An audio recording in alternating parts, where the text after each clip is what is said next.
Então eu vou ficar aqui em pé.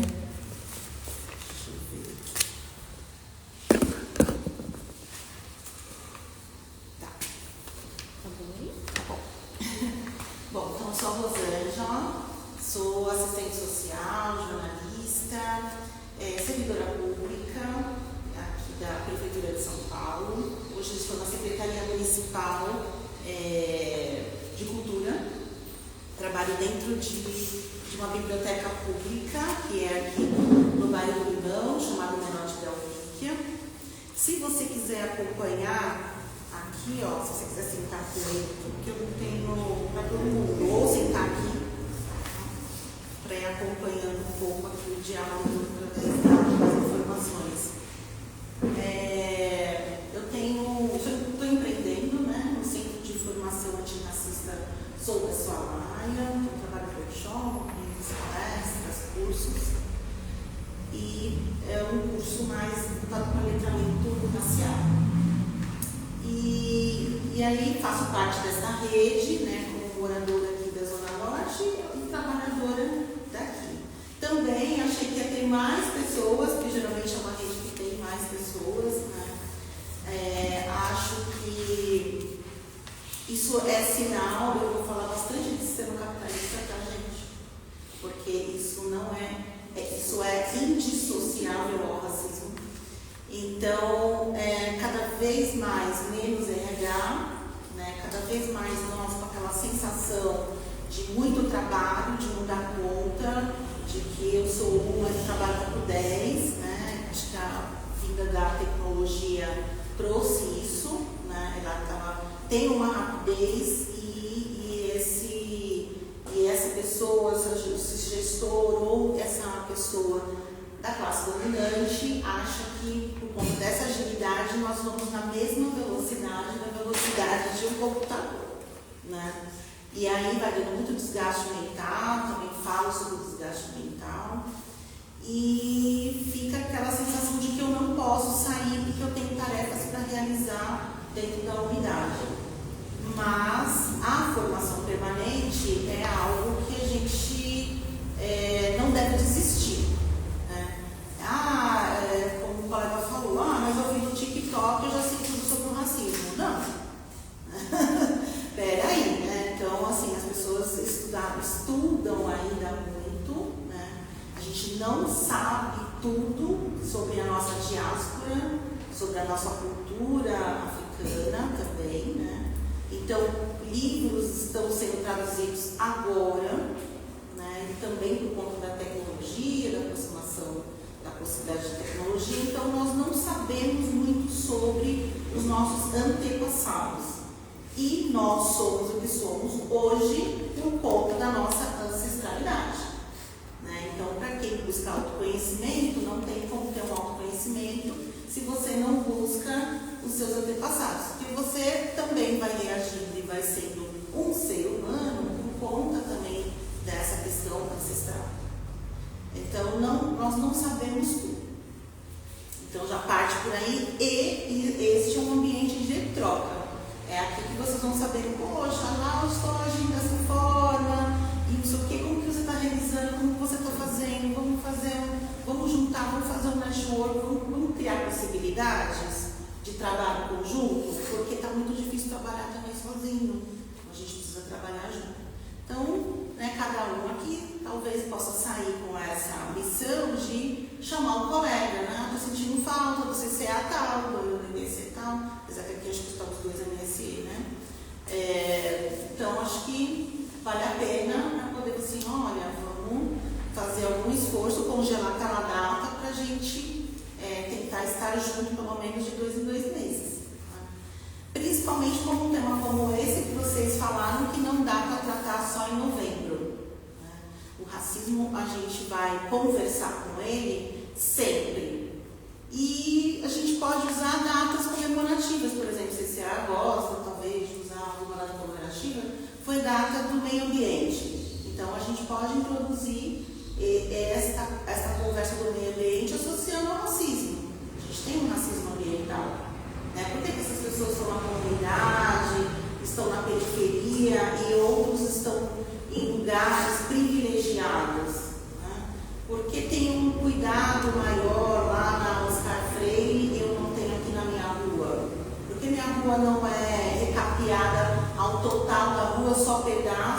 e o melhor asfalto está ali na Paulista. Então isso também tem a ver. Por que eu tenho saneamento? Por que aqui está sujeira? Então isso, né? Meio ambiente, né? Indígena, festas, né? Inclusive eu trouxe para vocês também alguns livros que também ajudam, porque assim, eu sempre fui em reunião, gente, e eu sempre quis sair com receita. E eu ficava tão frustrada, porque as pessoas falavam assim, cara, quantos problemas, mas eu vou sair só com os problemas, cadê as possibilidades, né? Então, acho que é legal a gente também ter algumas estratégias e eu hoje vou tentar trazer. Vou tentar ser o mais rápido possível por conta do tempo. Quando faltar 10 minutos, não sei se alguém pode me avisar, porque aí eu acelero, eu deixo alguma questão, né?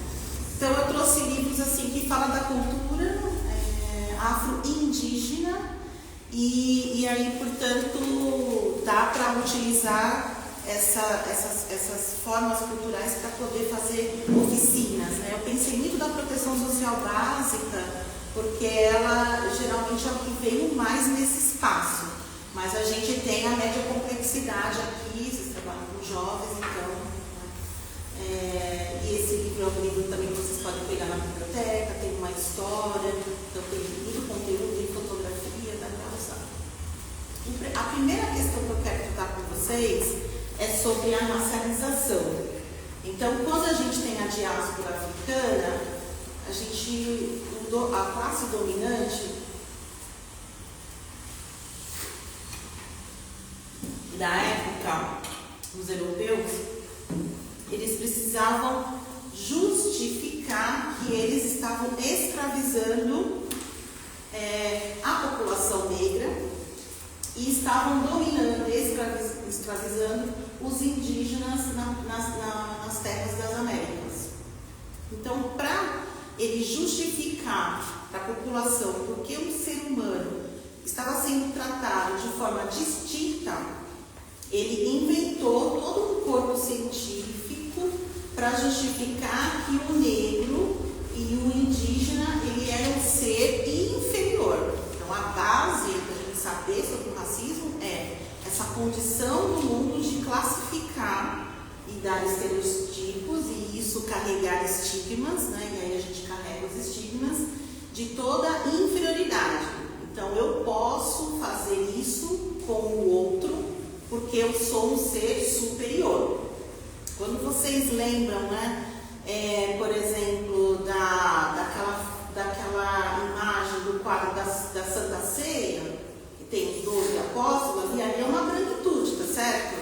Então, são o mais angelical, são os sábios, são aqueles que vão pregar e levar para o outro, né? A questão do bem, das possibilidades de ser civilizado. Então, tudo isso eles foram transmitido ao longo do tempo e foi uma grande fake news que colou. Então, os caras conseguiram fazer por muitos anos, né, as pessoas acreditarem que nós somos inferiores, né? E está bastante difícil da gente combater essa fake news, porque acreditam tão piamente que vão reproduzindo de pessoas a pessoas. A gente tem aí um quadrinho que eu coloquei, que é do racismo institucional, que essa reprodução, elas vão acontecer em instituições. E quais instituições que vão acontecer? Na nossa família, nas igrejas, nas escolas, no posto de saúde, nos equipamentos públicos, no judiciário, no executivo, no legislativo. Então, o racismo ele funciona porque o Estado legisla a favor da branquitude, né? Tanto para manter esse sistema funcionando de exploração do outro, e quem são os mais explorados são os negros, descendentes de negros, descendentes de indígenas são os mais explorados, e uma branquitude que tem aí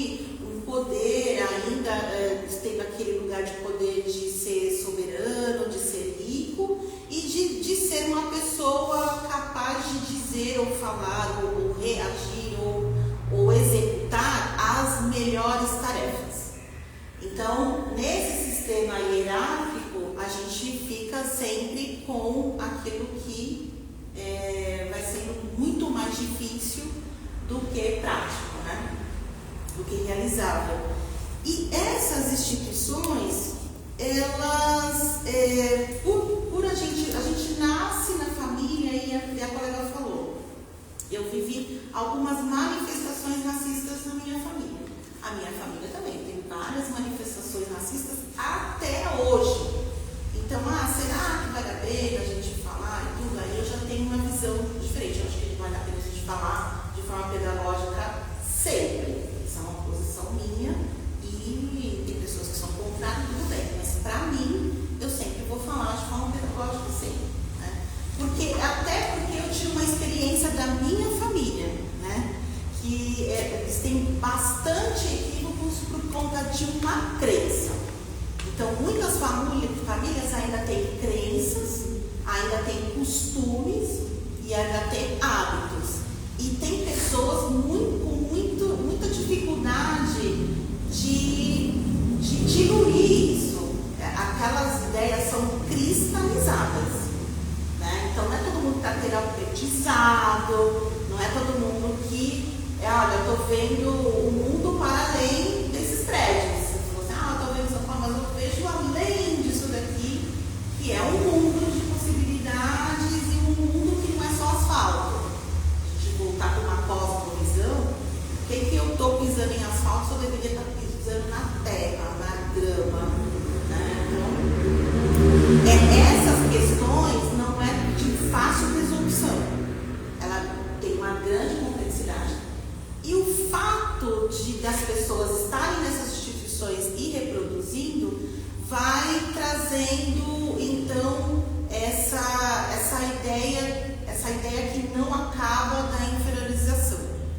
E, por vezes, ele é na questão da injúria, de tratar o outro mais pela questão estética e referenciar ele a uma inferioridade, a um animal.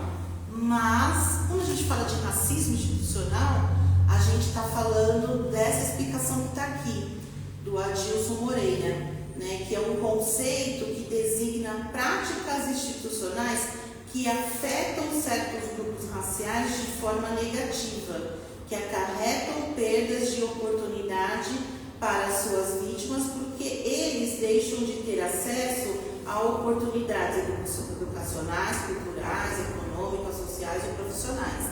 Então, o racismo institucional está mais na ausência, né, de você utilizar uma política pública, porque essa política pública talvez não tenha que ser eficiente e eficaz para negros e periféricos do que para outras pessoas. Né? Então, eu não vou desenvolver uma escola na periferia boa porque é negro. Eu não vou colocar todos os médicos no posto de saúde e aí também vou criar lugares que as pessoas possam pagar para ter uma saúde ali. Pega o médico, paga. Né? Então, quem que está oportunizando ali? Né? Você está oportunizando para a branquitude, né? para os amigos, né? Para os seus, e não está oportunizando para pessoas negras. E fica aquela reprodução da miséria, da pobreza, da falta de oportunidade. A colega falou da cota, e quando a gente discute cota, que absurdo, né? Aquilo ficou lá no passado, por que os brancos têm que pagar uma conta que não foi, né? Tal, não sei o quê. Não, desculpa a branquitude, mas a maioria herdou, tá? Então tem a questão da herança que oportunizou você por melhores condições, ou o branco, que até ele vai falar que é o encardido, o branco pobre, ele não vai passar por essa questão do estigma, tá? Então ele vai passar nesse mundo sem as pessoas não terem medo da aproximação dele, por exemplo. Né? Não ficar referenciando ele com o cabelo dele, com o fenotipo dele. Né? Então, nós carregamos mais os estigmas e estereotipos negativos do que a pessoa branca. Então, por vezes, não passa.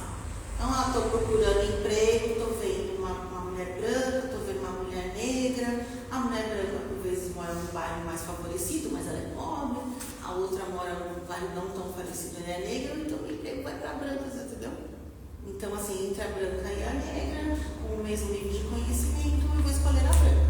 Então, é isso que a gente vê por aí, tá? A gente não vê outras formas. Se não fosse a luta dos movimentos de conscientizar algumas empresas, a gente não teria, né, essa coisa de ter alguma cota, e não fica bem hoje uma empresa ser racista. Né? Tem isso também, assim, eu vou contratar uma parte de negro para eu mostrar para a sociedade que eu não sou racista, mas ele é um racista aversivo, né? Como diz também o Adilson Moreira, é aquele que finge que não é racista, né? Então ele tem uma cota de amigo, ele até namora, já namorei uma pessoa, né? Mas gostar mesmo, né? Tratar o negro sem essa diferença, sem essa discrepância, não é bem por aí. Então, esse mundo capitalista, ele vai utilizando das nossas manifestações para ele colocar as ideologias. Então, o sistema capitalista vive de ideologias. E a gente vai vendo que a colônia não saiu da gente. Então, quando a gente vê na foto representações das mulheres pós-abolição ali, na época da abolição, vendendo as suas mercadorias, né? A gente vê que as mulheres negras agora estão empreendedoras, elas são empresárias e elas estão com uma barraca ali vendendo os produtos dela, certo? Empresária, não sei, elas estão empreendendo, tentando sobreviver, né? Então tem essa oportunidade, o mercado está restrito, ok, mas dizer para essa pessoa que ela é empresária, mas gente, não dá, né? Mas é o que o sistema vai trazendo. Então, não mudou da colônia para cá, ela continua, né? Pegando os recursos próprios, né? A sua força de trabalho para sobreviver. Se ela não trabalhar, ela morre. Ou ela vai ficar pegando, ser uma pessoa em situação de lucro. Uma classe dominante, se parar de trabalhar, ele tem o dinheiro dele ali no banco. Tá rendendo. Então, é uma outra questão. Por conta dessa racialização, a gente também desenvolveu muita questão da linguagem. A gente vai reproduzindo esta linguagem, que aí a gente está agora vendo, poxa, eu já falei isso. Não tinha ciência que isso era uma manifestação racista. Isso está acontecendo muito com a gente. Acho que pessoas acima de 20 anos viveram em famílias e instituições que reproduziam muito o racismo sem muita consciência de que aquilo era racista. E a galerinha de hoje já nasce aí com a tecnologia, então já vai começando a ter algumas informações. Então, quem nunca falou, magia negra, mulata, eu sou mulata, não sou tuas negas, nega maluca, ovelha negra, preto de alma branca, né? Hoje é dia de branco, né? Que nhaca, humor negro, né? Criado mudo, chuta que é macumba. Eu usava muito isso, chuta que é macumba. Gente, que horror!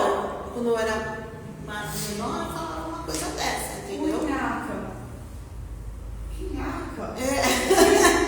Então, é muito comum. São muitas palavras bantus que a gente usa, que a gente teve mais influência na Bahia com a chegada dessa linguagem e cultura bantu. Então, muito do que a gente fala é bantu. Machixe, cafuné, tanta palavra, gente, que agora eu tô... Tem um livro também infantil que conta, que vocês podem usar. Eu posso passar para vocês. Ele vai contando uma história e ele vai usando quase todas não, muitas palavras bantu que a gente usa na história. E aí dá pra gente contar a história e falar, tá vendo? Todas essas palavras que a gente usa no nosso dia a dia é da nossa cultura afro, né? Então é uma forma também de colocar essas questões de assim, a gente não tem ideia que no nosso cotidiano a gente está usando a influência indígena ou africana. A gente, sei lá, porque a gente pensa, caiu do céu, foi os europeus que trouxeram, e não, né? A gente tem, por exemplo, Etiópia e Egito, que foram berços de civilizações que criaram muito do que a gente conhece hoje. A arquitetura, sistemas de irrigação, a matemática, a astrologia, os sistemas de captação, de retirada de minerais. Então são tecnologias que foram importadas do continente africano, mas a gente não toma muito conhecimento disso. A questão da universidade, a questão da escrita, né? Porque eles utilizavam os desenhos e símbolos e depois letras para poder significar, para poder deixar, né, registrado esse cotidiano, ou as questões da ancestralidade, ou questões mesmo da filosofia deles, né? A gente estuda a filosofia grega, mas a gente não estuda a filosofia africana, né? Então a gente tem essa coisa da confusão, talvez, da religiosidade com a questão africana, mas tem um porquê das coisas, então tem uma filosofia que está pensando, né? Os africanos, eles pensam, tá, gente? As pessoas falam que eles não tinham capacidade, nós não tínhamos capacidade de pensar, né? De produzir conhecimento, né? E estava todo o tempo ali, olha, se os ventos estão fazendo isso ou aquilo e está ao norte ou sul, está favorável para chuvas. Será que ele está pensando? Ele está ali no meio da natureza, mas ele está pensando, né, nessa questão do clima, do tempo, né? Isso é tecnologia, isso é pensar, isso é filosofar. Eu trouxe aqui uma tabela para vocês da Rede Municipal de Ensino. Eu trouxe um pouco mais de dados desse racismo institucional vinculado mais à questão da infância, porque a proteção social básica tem mais serviços vinculados de CCA e CJ com mais número de público infantil, por isso que eu vou falar um pouco mais desse público, tá? Mesmo sabendo que tem o NCI e tal, mas SASF, né? Então trouxe um pouco mais de dados da questão da escola, porque realmente a escola é uma das instituições mais formadoras de opinião, com mais possibilidades e com mais recursos da gente tratar esse assunto de forma descolonizada, né? A gente vocês estão nesse contraturno escolar, mas quem aqui tem filhos? Tem filhos, tá? Seus filhos estão lá no seu ambiente escolar. Então é muito importante vocês saberem se essa escola está aplicando a lei, né, que diz que todas as escolas têm que aplicar o ensino da cultura e história africana. Então, eu estou dentro de casa, mas eu estou antenado, porque eu sou um antirracista, para poder saber se a escola dos meus filhos também está contribuindo com um pensamento antirracista. E eu não quero uma escola que converse isso só em novembro, ou agora em julho, que é o mês das negras, das pretas.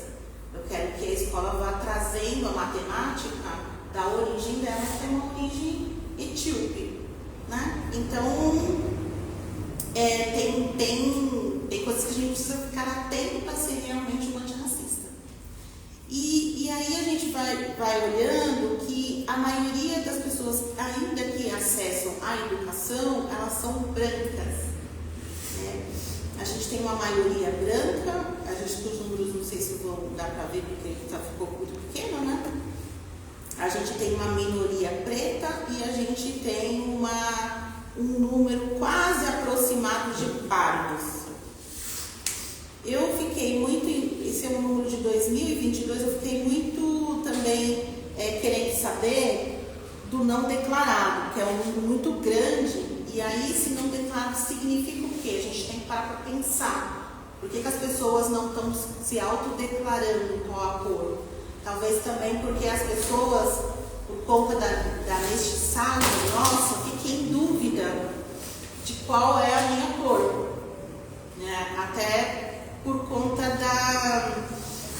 dessa confusão e de eu não saber do meu passado, porque se eu tenho muitas influências e vivências e experiências africana com alguns fenotipos negros, será que eu sou branca? Se eu tenho toda uma cultura, toda uma experiência branca, nunca entrou nada de cultura indígena ou africana, eu tenho cabelo encaracolado e tenho uma pele mais clara, será que eu posso dizer que eu sou parda?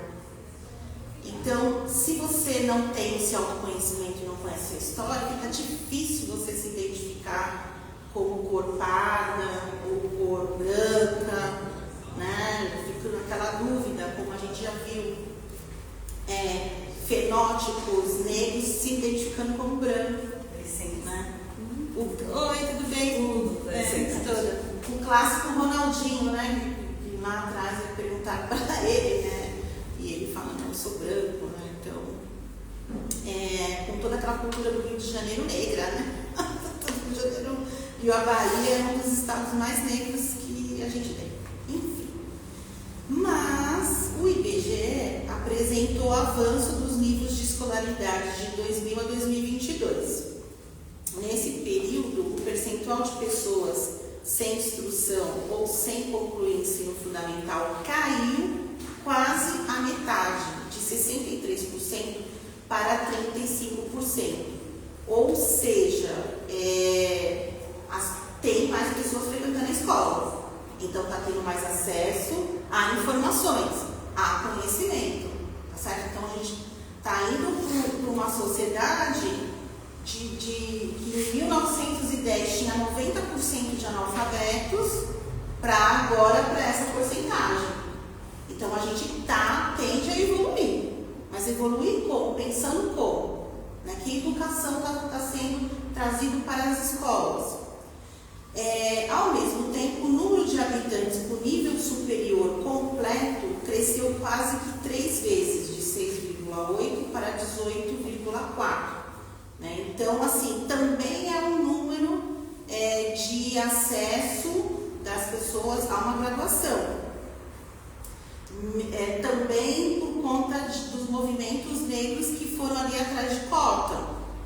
Então, a gente percebe que se eu me unir, se eu me aquilombar, se eu estar junto dos movimentos, eu posso fazer uma tensão. Talvez eu não vou tirar ou destruir o sistema capitalista, mas como o Clóvis Moura dizia, eu preciso fissurar, não posso desistir. Né? Então aquela pedra lá que parece que nunca vai se mover, eu vou fissurando, eu vou entrando nessas entranhas e vou ali fazendo a minha resistência. Então essa questão de estar na escola é uma resistência. O GD10 apontou que mais de 70% dos municípios não aplica a lei que determina o ensino de história afro-brasileira. Então, você está vendo? Tem mais pessoas na escola, mas você não está aplicando.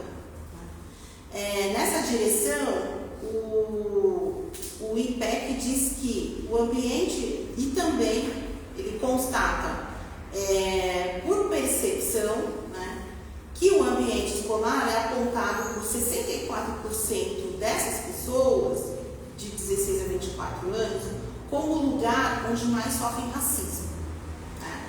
Então, quando me perguntam na minha infância, mas em que momento te racializaram? Eu estava na escola. Eu não estava ali na rua com meus amigos, não. Eu estava dentro da família, me racializando, e dentro da escola. E eu não esqueço, eu tenho 52 anos, eu não esqueço. Né? Então, a Neuza Santos, ele fala que o negro carrega o trauma desde quando nasce. Não tem como dizer que nós não somos traumatizados, Porque quando não é conosco, é com o vizinho. Quando não é comigo, é com o parente. Quando não é comigo, é com o meu chefe. Com alguém da minha aproximação, alguém está racializando como inferior. Né? Então, isso vai criando na gente sofrimento, desgaste, né? Até desistência. É um mundo tão perverso, é uma barbárie de tá. Porque assim, às vezes a gente está no serviço, a gente fica administrando a barbárie. Né?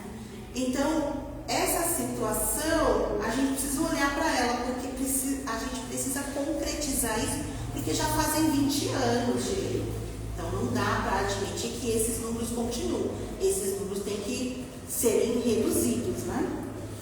E tem muito, né, gente, da vontade política dos camaradas, né, que vão com um conteúdo programático pronto para as escolas, mas e a resistência? Eles estão querendo que eu trate do meio ambiente. Vou tratar do meio ambiente porque o gestor lá pensou no meio ambiente. Mas como que eu vou transmitir o meio ambiente? A questão do meio ambiente, eu posso fissurar ali? Não, eu cumpri o conteúdo programático. O conteúdo programático é eu realizar conteúdos do meio ambiente. Mas o que você traz? Você traz o racismo dentro do meio ambiente. Você traz o gênero dentro do ambiente, você traz a questão de classe dentro do meio ambiente. Então, você está agradando o gestor, mas você está passando conteúdo de formação de pensamento.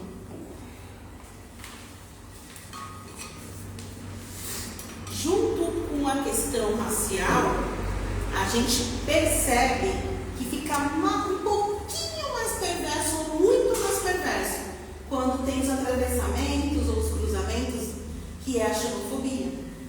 Então, pessoas vindo do Nordeste, pessoas que vêm lá do continente africano, Oriente Médio, né? Pessoas que vêm ali da Bolívia, Venezuela. Então, vira e mexe, estão nos espaços institucionais sendo racializados, sofrendo discriminação.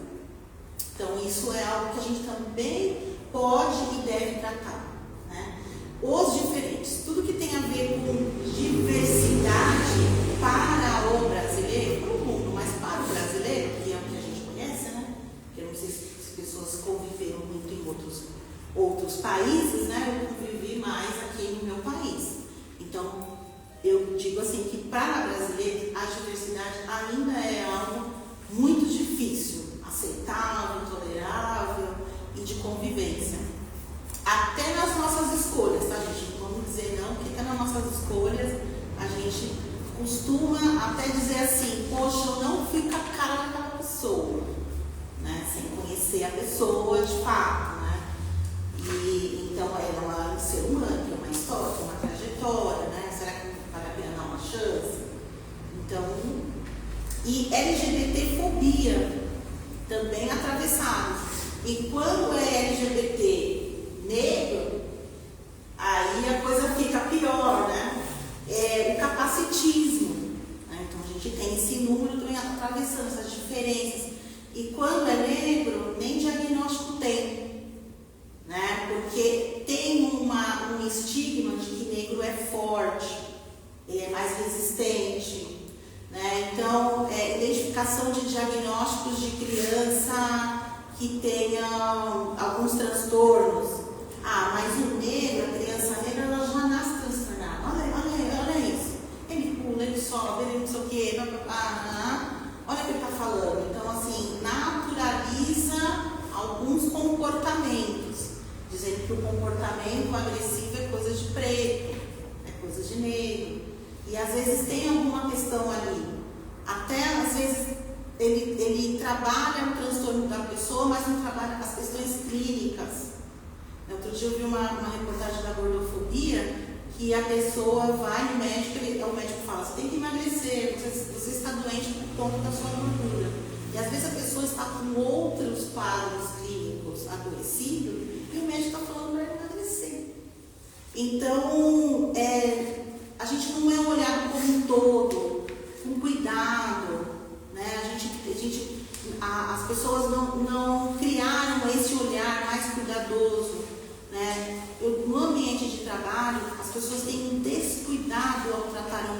a negra, né? Falam de forma mais hostil com eles, né? Chegam a chamar eles para falar alguma questão do trabalho na frente dos outros e a pessoa se sente humilhada ou passa vexame. Quando uma pessoa branca vem aqui, vamos ter uma conversa aqui um pouco mais particular, mais reservada, o tom até abaixo.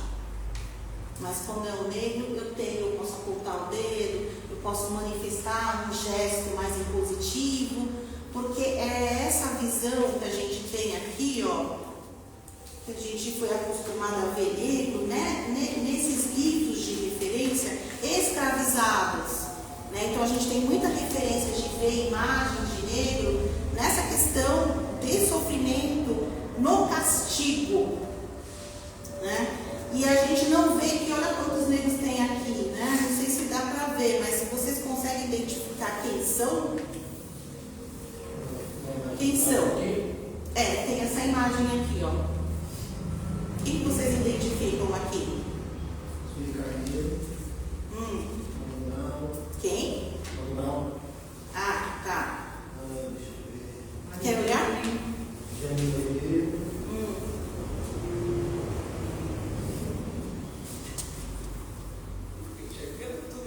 Não está enxergando?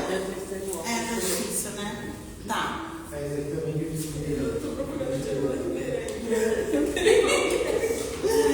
É porque ela tá com o cabelo solto. Geralmente a gente já viu ela tá mais com o cabelo trançado, né? A gente é acostumado a ver. Mas aqui tem. Eu gosto de falar desse quadro. Tem a Lélia aqui também? Tem a Lélia. Eu gosto de falar essas pessoas, esse quadro, porque eles são uma referência bibliográfica para nós. Então, se vocês tiverem a oportunidade de passar na biblioteca e pegar um livro deles, todos vão ter livros maravilhosos para a gente se aproximar e ler. Então, tem o Ashley Mandrake aqui, que ele fala de necropolítica. Embaixo tem a Sueli Carneiro, que vai falar de gênero, vai falar da epistemologia, que é essa anulação do nosso conhecimento. A gente tem a Grada Quilombo. A Grada Quilombo traz uma experiência de mulheres negras estudando e morando na Alemanha. Fantástico o livro dela, e é uma artista plástica também. A Lélia Gonzalez, ela fala da questão da mulher. Do lado, a gente tem a Beatriz Nascimento, que falou muito da questão da escravização, quilombos. Aqui do lado a gente tem o Milton Santos, ele fala de territórios, fala de meio ambiente, fala da geografia, e ele é uma pessoa também que, assim, o conhecimento dele foi tão grande, mas ele teve que mostrar o conhecimento dele fora, porque aqui no Brasil ele não foi reconhecido. Do lado a gente tem a Chimamanda, que é uma autora fantástica de livros, né? E em cima a gente tem o Abdias Nascimento, que fala de cultura.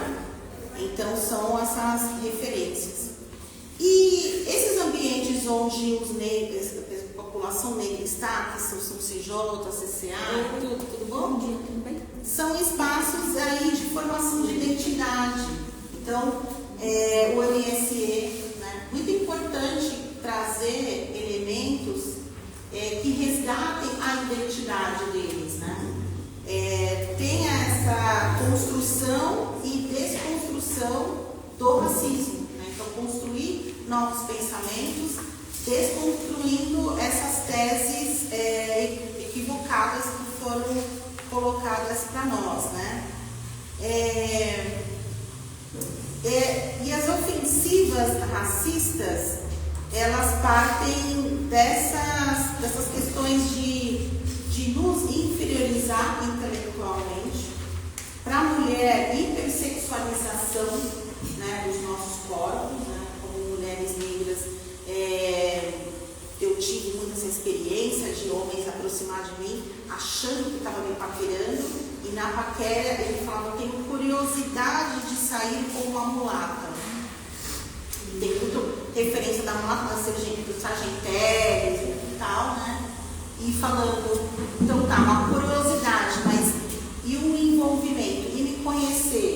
o afeto e a troca, né? Então isso não veio, né? A minha experiência é, eu envolvi 10 anos com um homem branco e ele nunca quis casar comigo, né? Ele quis, gostava de mim, eu sou apaixonada, você é tudo pra mim. Casar, não. Não que isso não aconteça com a mulher branca, ser enrolada, né? Mas tinha muito ali, depois eu fui perceber, com o meu letramento que veio tardio, de que tinha ali questões de escurecimento. Mas aí como que vai ser os nossos filhos? Vou escurecer essa família? Né? Então, acho que tinha isso, eu logo já terminei esse relacionamento, né? E essas microagressões no ambiente que vocês atuam, tem a tiração de sarro, deixar fora de brincadeiras, que é algo que o educador deve perceber que está acontecendo, porque isso está alinhado às discriminações. Quais discriminações estão acontecendo ali? Né? Então, tirar sarro, deixar fora da brincadeira, apelidos, fofocaiada, mentiras, boatos, retirar os pertences, machucar, agredir de forma verbal, física, ameaçar, obrigar a fazer algo, né? O racismo recreativo, o racismo religioso. Esses dias na biblioteca foi um menino falando, ai tia, eu não posso falar que eu estou ali no terreiro. Se falar aí, um menino descobriu porque eu tive que ir com a guia. E sabe o que ele fez, tia? Ele quebrou minha guia. Porque ele falou que aquilo era coisa do demônio. Você contou para alguém da escola? Eu contei, mas ninguém fez nada. Você contou para a sua mãe? Contou e ela falou assim que não é mais para eu a guia na escola. Ela nem quis ir lá tomar alguma providência, porque ela vai achar que nada vai acontecer. Ninguém vai tomar uma providência em relação a isso, né? Muito provavelmente ela deve ter pensado assim, ou ela não tem tempo para ir lá para conversar porque ela está na sobrevivência, né?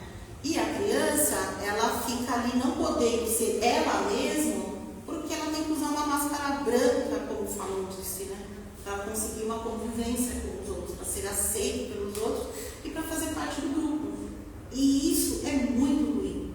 Isso elimina a autoestima daquela criança, elimina a potência, porque eu não consigo ser potente do jeito que a gente é. A gente tem que ser estudado, gente, constantemente. Quem que aguenta esse racismo todo dia? A gente ainda sobrevive, vai pro samba, vai alegre, a gente transa, a gente faz, a gente acontece, você entendeu? A gente tem que ser estudado, porque a gente não consegue cair, não. Se a gente cair, a gente levanta. Só que assim, às vezes a gente cai e não levanta mais. Eu fiquei em depressão profunda, né, por conta do racismo institucional dentro do trabalho. Tem que ir na Prefeitura de São Paulo, tem que dar assistência social, né, que ali é o lugar de não discriminação, ali é a anulação do preconceito. A gente faz alguma coisa para proteger socialmente a pessoa e fui racializada ali, né? Então, assim, só que assim, a gente, mas o que eu fui buscar? Fui fazer as leituras. Quando a parte, tem depressão, eu falei, mas gente, eu não estou saindo disso. Aí você vai buscar, né? Ler e saber, então eu me envolvi na temática através da dor. E a gente é muito isso, através da dor a gente vai lá e realiza e faz e acontece, né? Por que essa mãe talvez não tenha ido na escola reclamar? Porque a Samara Felipe foi e reclamou. Sabe o que deu no processo dela? Nada. Você entendeu? Então ela foi há pouco tempo aí falando que nada aconteceu. O que aconteceu? Justiça restaurativa. Né? Então, uma restaurativa no sentido mais pedagógico. Cara, eu acredito na questão da pedagogia, assim, e tal, mas eu acho que nesses episódios de muita visibilidade, a gente tem que meter uma punição. Porque se não tem punição, gente, a gente fica nessa coisa assim que o racismo é entendido como algo desagradável. Puxa, que desagradável que aconteceu, mas racismo é crime. Então, se racismo é crime, por que não foi condenado? Você entendeu? Não tem uma condenação. ou algo, né, que possa demonstrar mais para a sociedade que vem aqui no Centro de Referência da Igualdade Racial, converse sobre as questões raciais que estão acontecendo com você, converse sobre esse crime, vamos tomar uma providência, não fique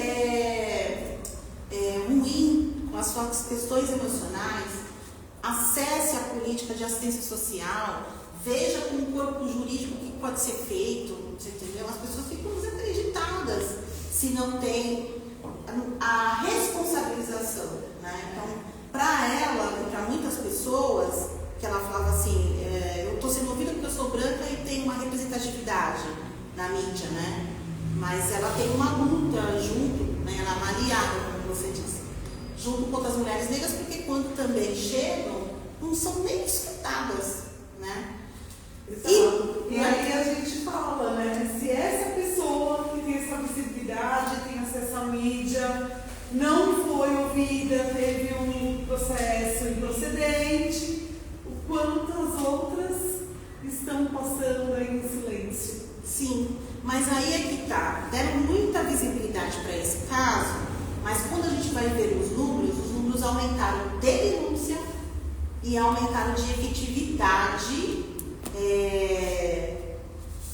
de responsabilização, tá? Tem isso, mas a mídia não dá visibilidade para essa ação, né? Eu tenho uma pergunta. Somente essa, no caso a Samara Felipe, fez esse tipo de todo um processo, porque assim, tem alguma história que relata que alguém conseguiu ganhar, porque isso daí é toda questão religiosa.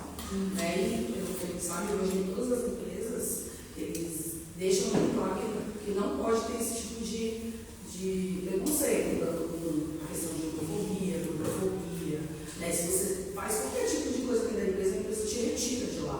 Teve algum caso que teve causa-ganha, sem ser divulgado ou especificado nos jornais?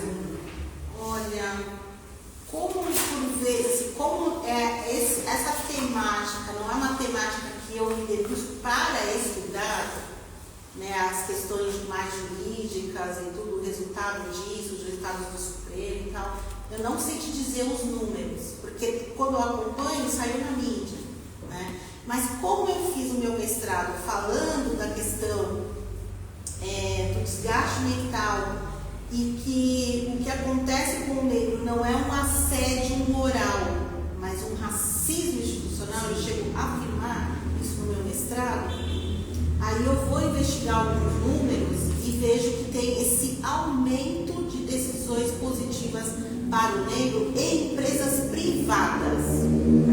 Por exemplo, na SMADES, faz de 13 anos para cá, que até o número que eu apurei, os processos administrativos que foram abertos, nenhum teve responsabilização.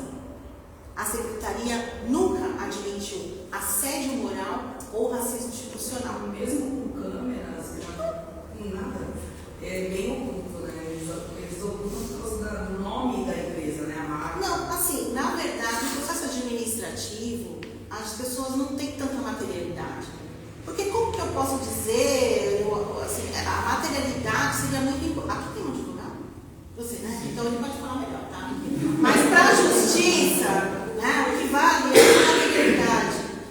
Quando o fato está acontecendo, nem sempre você está gravando, você pega e, né, tem juiz que vai falar que não aceita, né, a filmagem, o WhatsApp, troca de WhatsApp não aceita, né? No meu caso, juntei muitos e-mails e eram questões assim, a minha coordenadora proibiu de eu ser gestora de parceria, estou olhando o meu tempo, gestora de parceria, então ela queria só que eu fizesse o atendimento da porta.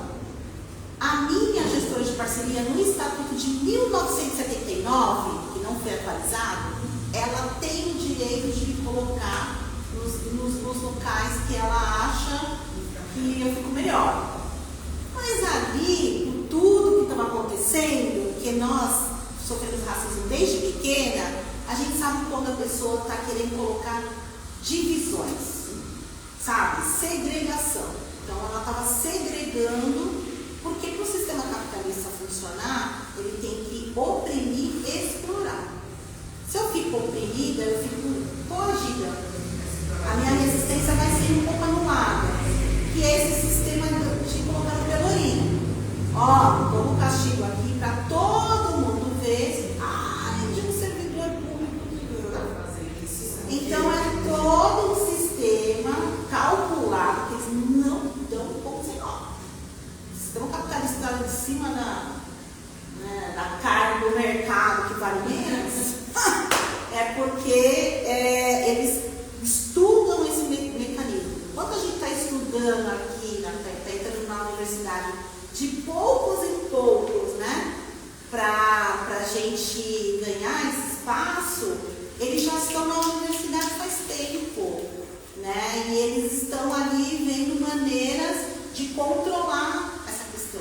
O sistema, né? Então, por isso que eu digo, enquanto o sistema de capitalista tiver, a gente só tem as fissuras e tentar viver bem, tentar nos harmonizar, nos entender, para que isso não tire a nossa possibilidade de existência. Né?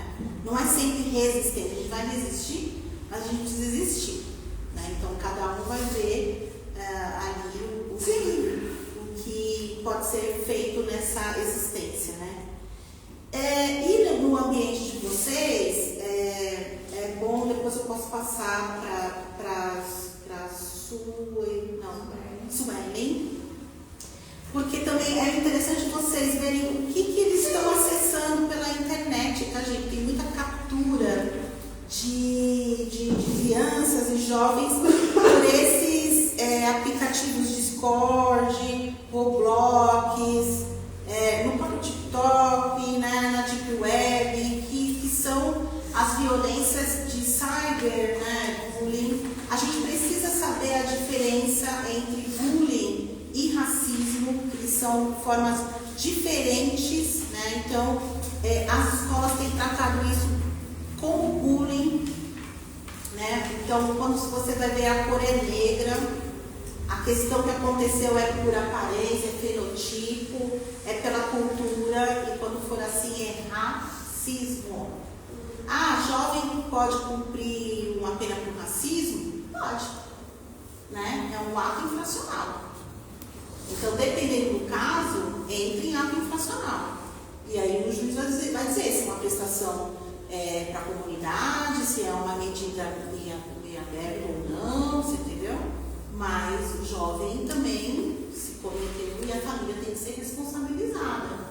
Não dá, gente, para a gente fazer alguma ação sem família. Quem te faz até fazer uma ação só com o usuário, desculpa. Porque quando a gente vai conversar com esse jovem, essa criança, eles vão falar, mas o papai, a mamãe, né? Ou a mamãe deixa eu assistir tais filmes, meu pai deixa eu ouvir tal coisa, eles permitem que eu vá em determinados lugares, né? A reprodução de linguagem está sendo feita em casa, com a família. Então, a gente tem que envolver essa família de alguma forma. Né? E o serviço público, ele trabalha de segunda a sexta. Não teria que ser segunda a sexta, né, gente? Teria que ser aí uma outra equipe, sábado, domingo, feriado, que é quando a classe trabalhadora teria possibilidade de estar. Se você chamar 10 horas da manhã para conversar com os pais, né? E assim, com as mães, né, gente?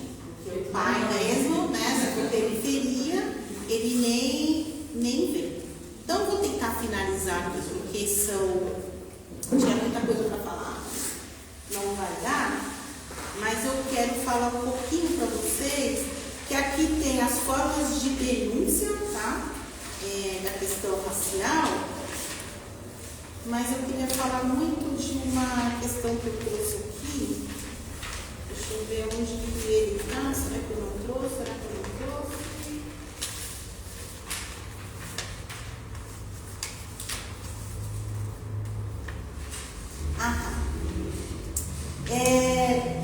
Acredito que na hora que nós formos atender uma situação, porque tem vezes que as pessoas viram e falam assim, poxa, aconteceu isso, eu fiquei meio sem saber o que eu teria que fazer, o que eu vou fazer quando uma questão de criança ou jovem aparece para você e tem aí uma manifestação racista, né? Acho que a primeira questão que a gente pode tomar como providência é a gente ter o hábito de observar, tá? Então a gente precisa ir no caminho da nossa casa, observando, no transporte, observando quais são os programas de televisão, quais são as falas que eu estou escutando, o que está acontecendo na minha relação interpessoal. Essas observações vão despertar o descolonizar de vocês, porque vocês vão percebendo o racismo cotidiano meio que acontecendo e a percepção de vocês vai melhorar, né? Quando vocês também começam a procurar filmes, séries que o diretor é negro, o olhar para a direção é outra, né? Esse olhar ou a interpretação dessa pessoa negra é diferente. E tem direções que não está falando de racismo, está falando de outras coisas, porque nós não temos que ficar falando só de racismo, né? Se eu sou uma física, eu posso falar de questões nucleares, não sei o quê. Por que não me chamam para dar uma palestra sobre física? Né? Por que sou negro, então só pode falar sobre questões raciais, né? Então, assim, esse observar do descolonizar abre a nossa mente tanto para criar criatividade e censuras, como observar essas manifestações que, por vezes, você, no cotidiano, ou você banaliza ou você naturalizou. E aí você nem consegue entender que são manifestações.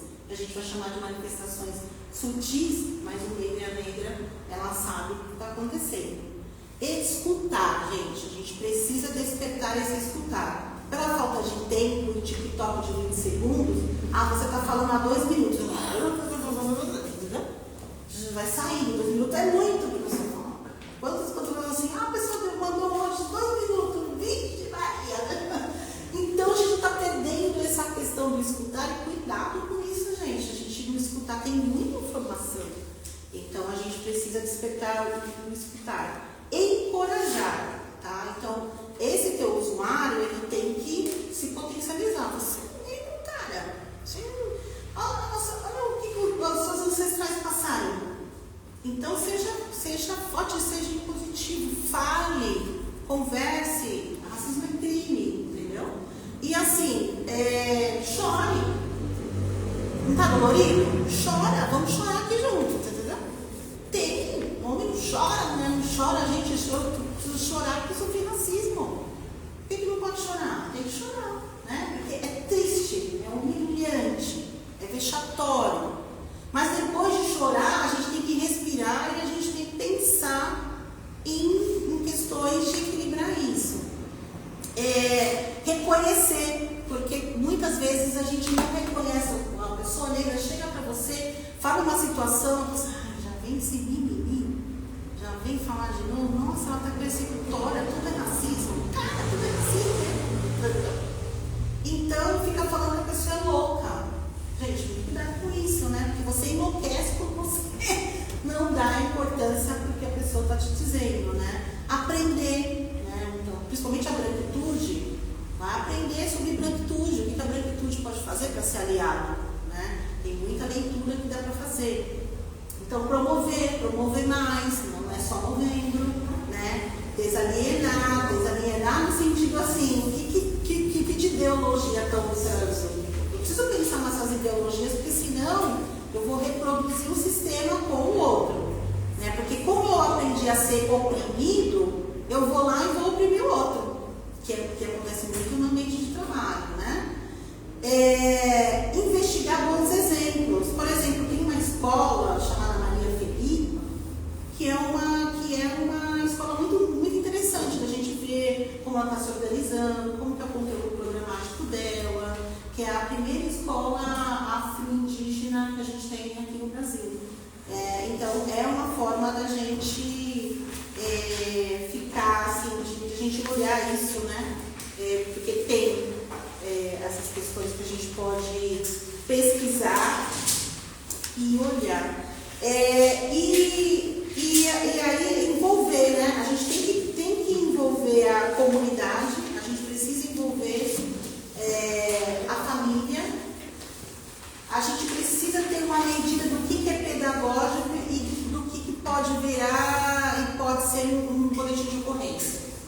porque a gente precisa ver os graus de implicação que aquela situação ocorreu, né? E eu estou dizendo assim de forma pedagógica com criança e adolescente, tá, gente?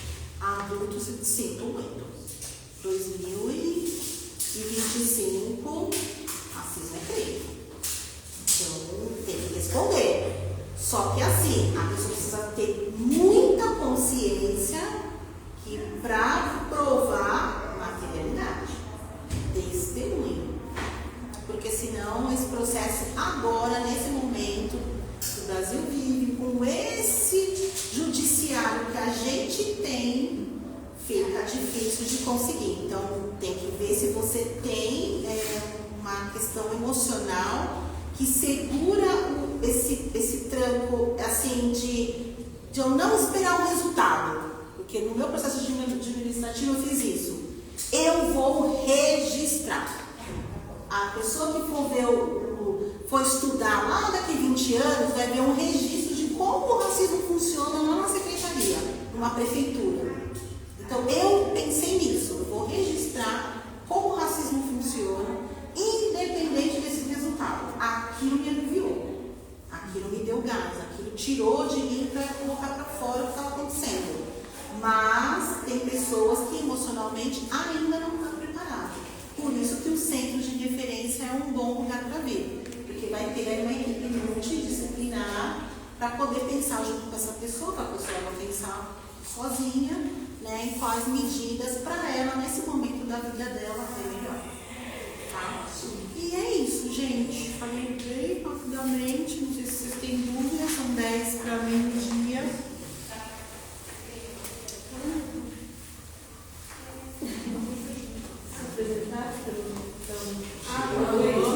Oi, Slaine. Tudo da Associação Nova Cidrana, aqui da Zona Norte. Tenho 38 anos. Deixa eu só desligar aqui. Eu não curso nutrição. Tem que, desculpa. Sou só, tenho 4 filhos. E estou aqui para a do mar, já na primeira reunião. Gostei muito. E aí eu estou aprendendo, né?